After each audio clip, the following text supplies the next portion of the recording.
Masih dalam segmen Fokus on Infra, PT Jaklingko Indonesia dalam menjalankan targetnya didukung oleh konsorsium yang terdiri dari beberapa perusahaan terkait yang berpengalaman secara nasional maupun internasional. Dua diantaranya adalah PT Jatelindo Perkasa Abadi dan PT Aino Indonesia. Dan kini juga sudah hadir bersama kami di studio Direktur Utama PT Aino Indonesia, Hastono Bayu Trisnanto, dan juga Direktur Utama PT Jatelindo Perkasa Abadi, Armanto Idam Haji. Selamat sore Pak Idam dan juga Pak Bayu, apa kabar? Selamat sore. Selamat sore, baik. Sore, dan masih bergabung juga bersama kami Direktur Utama Jaklingko Indonesia, Muhammad Kamaludin. Masih bergabung sama kami ya Pak Kamal ya.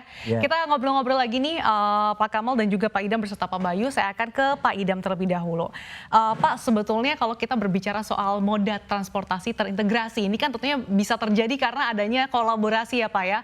Nah ini sebetulnya bentuk kolaborasi atau peran nih, sebetulnya ini seperti apa sih Jatelindo terhadap moda sistem transportasi yang terintegrasi sejauh ini?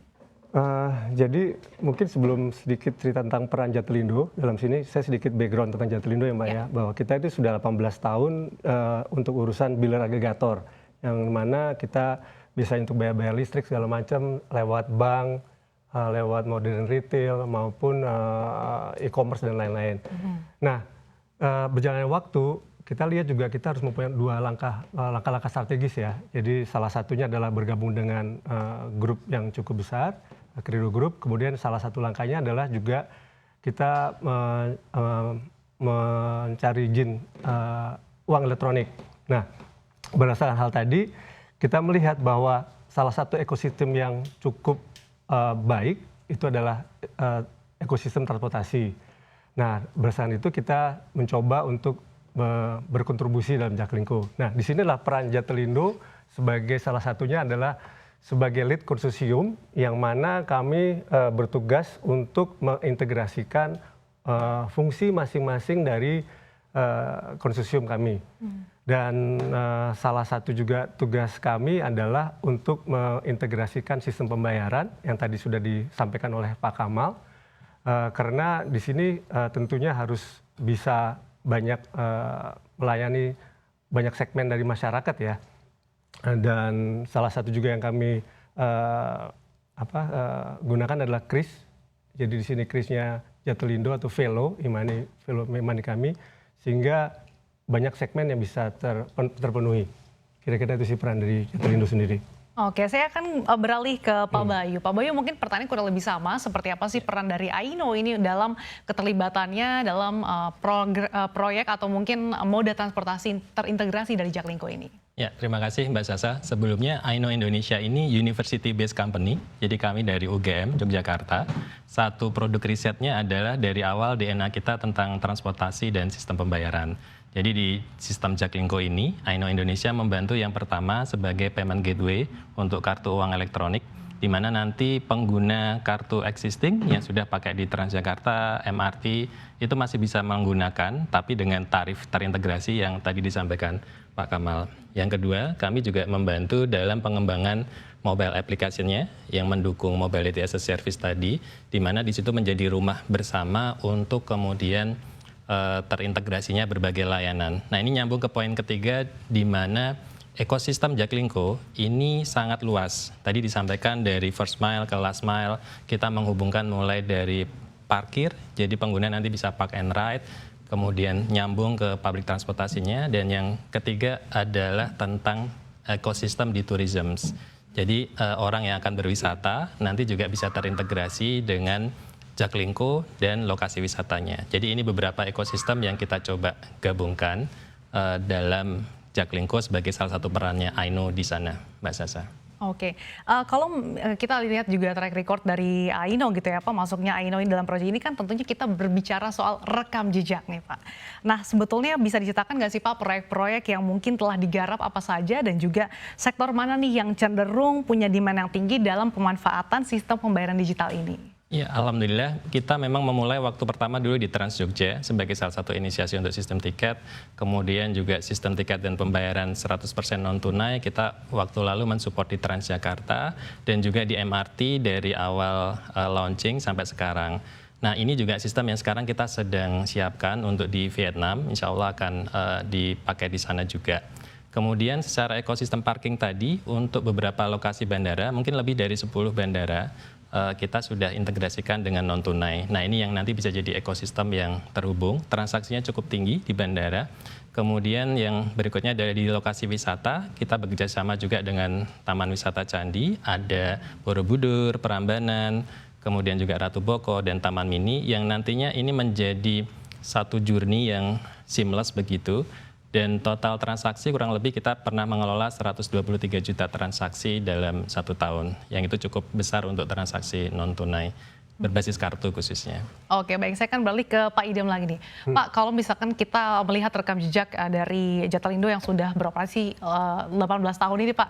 Anda melihat seperti apa sih, Pak, kesiapan masyarakat Indonesia, utamanya Jabodetabek dalam cashless society gitu?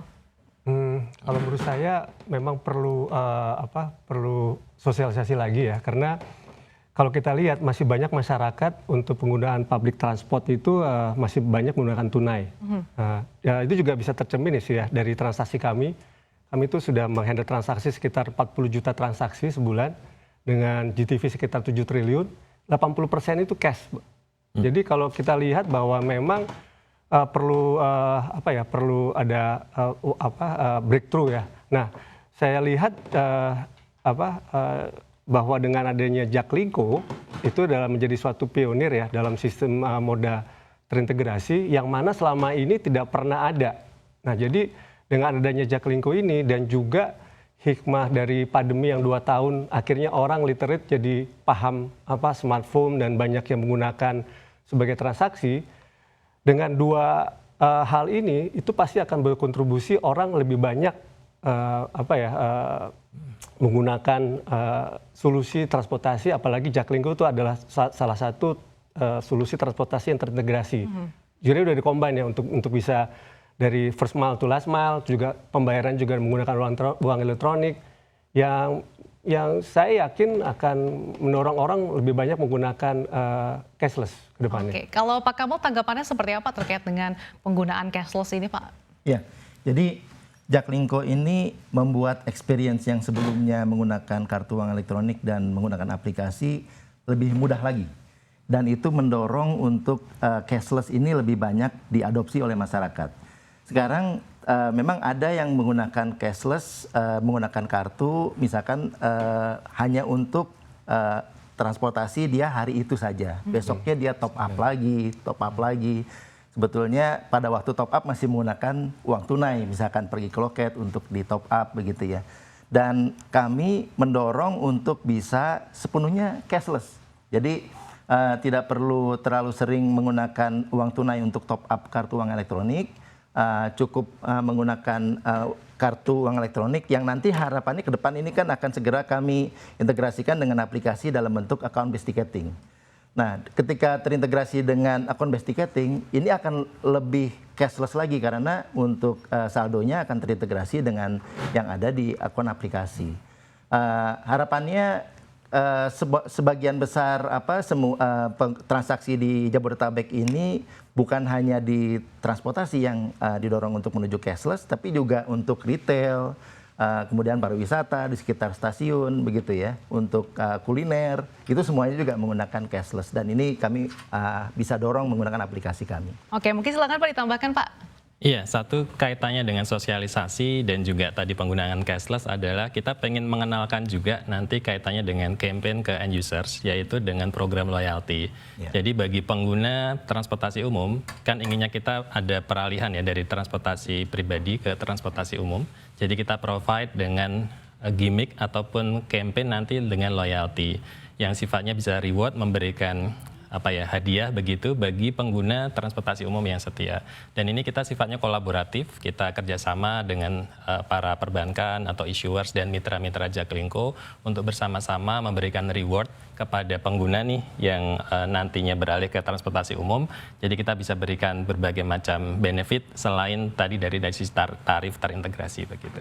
Oke, kita harapkan bersama semoga dengan adanya moda transportasi terintegrasi, terutama ini menjadi percontohan juga ya Pak bagi daerah-daerah daerah lain ya Pak, apalagi tadi dengan berbagai aplikasi dan juga kartu tadi ini bisa dikatakan one stop solution yang bisa ditawarkan ke masyarakat sehingga masyarakat nanti bisa semakin terdorong untuk menggunakan kendaraan umum dan beralih dari kendaraan pribadi. Terima kasih sekali lagi untuk Direktur Utama Jaklingko Indonesia Muhammad Kamaludin. Terima kasih juga kepada Direktur Utama PT Aino Indonesia Hastono Bayu Trisnanto dan Direktur Utama PT Jatlindo Perkasa Abadi Armanto Idam Haju sudah bergabung bersama kami dalam segmen Fokus on Infra. Sehat dan sukses selalu untuk Anda, Pak. Terima kasih. Terima kasih.